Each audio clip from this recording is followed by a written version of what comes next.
Ewan ko ba't nagkaganito yung dahon. Siguro nung hindi ko napaarawan ng isang buwan, tapos lumitaw siya ng ganito. Minsan pag nagmamadali, kinukurot-kurot ko lang ngayon.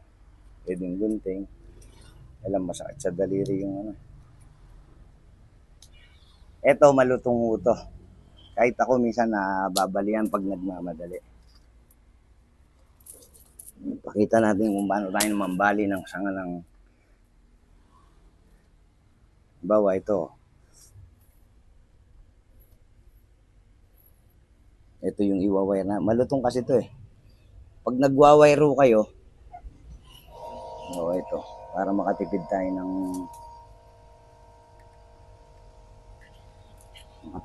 ng wire. Ito, humaba na pinahaba ko. Kahit po marunong na kayo, kailangan dahan-dahan talaga. Ingatan. Kasi ang tagal mong inantay yung sanga. Pero syempre, pag bago pa lang normal na talagang mababalian. Kahit nga yung magagaling mo ano bang magandang angkla nito? Dahan-dahanin natin. Para maganda siya dito. Ayan. Dati winire ko siya, pababang ganito, nabali. Nung pag ko nabali. Mas maganda yata dito siya sa taas.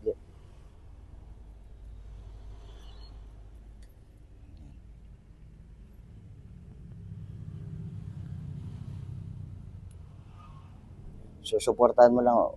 Malutong ito. Putulan ko na ang bigat eh. Ito. Ayan. Pag nag-wire kayo, ayan, malutong kasi yung bougainvillea. Wag yung pwersa. Alam mo, ayan. Susuportahan ko lang.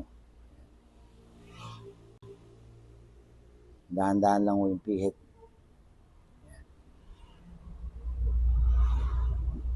Ito, kita mo. Kaya mahaba ito. Kasi payat pa siya. Gusto ko parang mas mataba pa siya. Kaya pag pinutol ko natin kasi ito, aatras siya.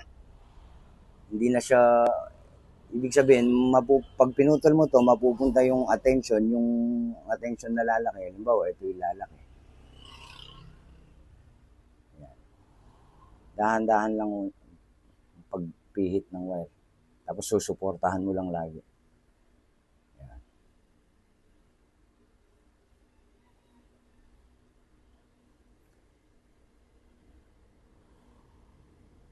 Tsaka pag gusto nyo pong mag-wire ng puno, yan, tulad nito, medyo dry.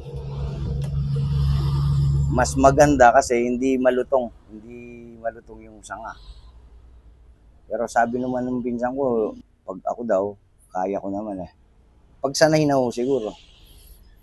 Pero mas maganda, tuyo po yung lupa. Halimbawa ito, ipipihit ko lang.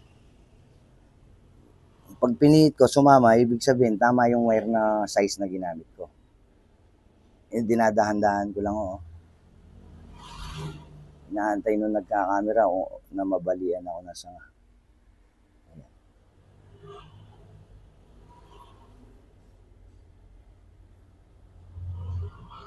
Pag alam kong malatong yung sanga, hindi ko pinipilit na yung sobrang bend. Halimbawa yan, dahan-dahan lang. Lalaman mo, tutunog na lang yan. Kasi pag tumaba naman yan, may tumubo dito. Tulad nito. Pag ito, mahaba lang to, wala to eh. Mas nauna pa Iwa-wire din natin, medyo bata pa. Ayan. Pag nag-wire ayan, 45 degrees. Tapos dahan-dahan lang, susuportahan nyo lang lagi yung tatlong daliri nyo. Sandal mo dito, tapos pihit. Pwedeng gawin yung tatlo. Ayan, ines ko lang siya. Nagkahuges. Parang 1-2 siya. Ayan, may second generation na. Ayan. Ito, mayroong buko dito, may node. Ito. Ayan, susuportahan ko. Ayan, pag nagpipihito kayo ng sanga, wag Huwag niyong i-bend yung sanga, yung mismong ano. To. I-bend nyo yung alambre. Alambre ba, ano? Wire. Bonsai, yung aluminum, hindi yung mismong sanga. Kasi pag pinihit mo yung sanga, ano na yan, mababalian ka o kaya, yun. Ayan, S na siya. Ito, normal lang una buong game bilya. Hindi ko alam ba't nag-ano siya, no? Nagkulay ganito. Paputulin natin to. Ganda ng dahon, no? Ngayon, pag nagpuputol po pala kayo ng sanga, pakita mo. Lalo na sa bougainvillea, tingnan mo ito, sample. Pinutol ko dito, walang buko, walang node. Ayun, no? Marami yan natutuyo. Kaya minsan, para safe, halimbawa ito, gusto kong pumutol, sample. Umuputol ako yung may dahon, nagtitira ako ng dahon dito. Kahit na ang gusto kong pasangayin lang hanggang dito. Mag-aantay ako, hindi ko siya isasakto kung walang dahon. Kasi kung minsan matutuyo siya, minsan kahit lagyan ko siya ng glue, lalo na sa sampalok, dieback yung sanga pag putol ka ng putol.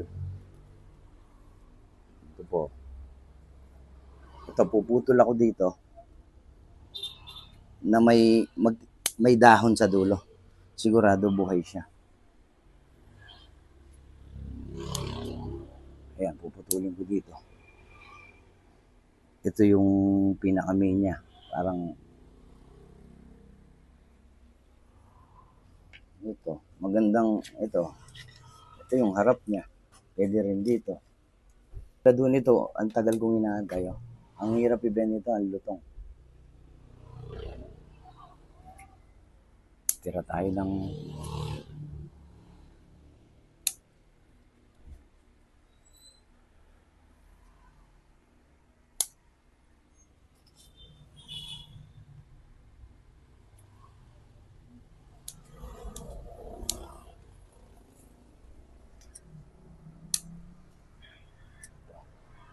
yan, nagtitira ako ng dahon sa dulo.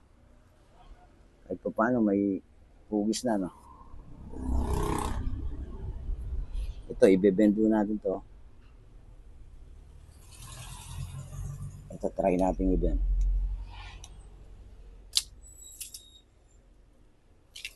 Gamit tayo ng payat na wire, maliit na wire, number 1.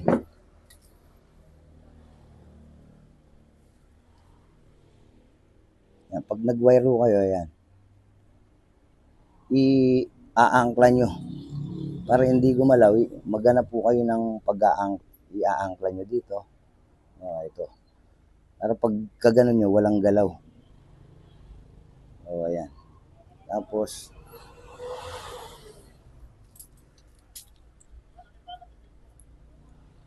yan, susukatin ko lang po. Idahan-dahan nyo. Kasi malutong talaga itong buong game video na to. Dinadahan-dahan ko lang. Kahit medyo sanay na akong mag-wire, hindi ko siya, pag nag-wire kayo, yan, susuportahan nyo lagi. Huwag nyong i-bend. Huwag i-bend yung ano, yung sanga. Ang binebendo. Ito ang binebendo. Para makumpleto lang yung mga sanga niya. Kaya ganyan lang mo yung mag-wire. Ito.